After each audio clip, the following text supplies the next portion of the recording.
Hello everyone, સ્વાગત છે તમારું કેન્યા લાઈફ વિથ ફેમિલીમાં. તો આજે મારા દિયરનું સાકર નારિયેલ છે કેન્યા આફ્રિકામાં, અને આ બંને મારા મામી છે. તો જુઓ, એ સરસ મજાના, આપણે ગમે તે વિદેશમાં રહેતા હોય પણ આપણી જે જડ હોય પરંપરા, તો સરસ મજાના જો પાન લગાવે છે તોરણ માટે.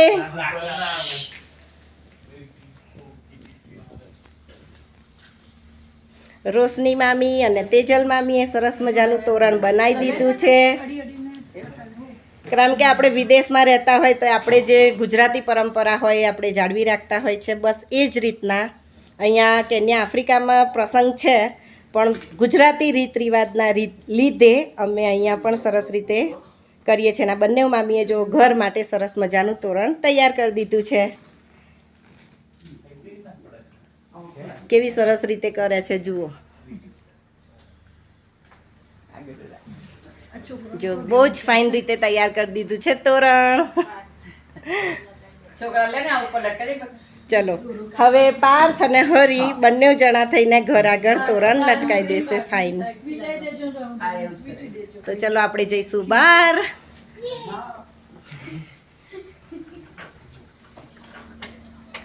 મને બહાર આવવા દો.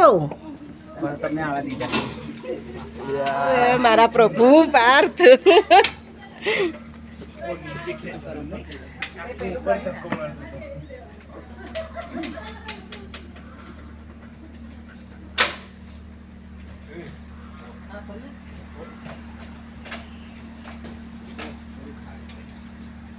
જે ઓલરેડી છે એ રિમૂવ કરી દો.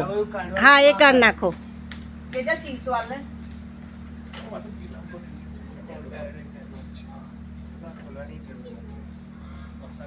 નહીં નીકળે.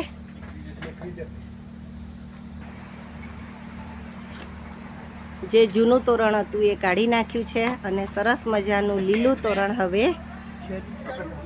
મૂકીશું આપણે. જુઓ, વૃંદાએ અને મામીએ પકડ્યું છે ફાઇન તોરણ.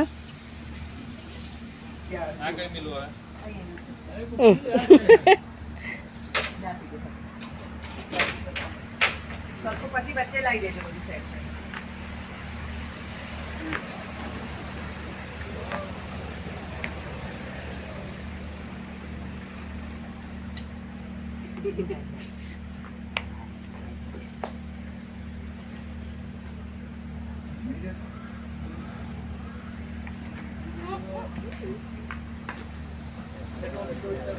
ગુજરાતી પરંપરામાં જે અમે કરતા હોય એ બધું જ આજે કરવાના છે.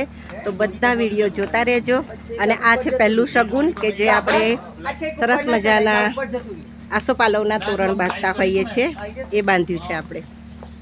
તો બસ બીજા નેક્સ્ટ વિડીયો માટે તમે જોજો કે કેવી રીતના આખો પ્રસંગ અમે અહીંયા કરીએ છીએ સાકર નારિયેલનો.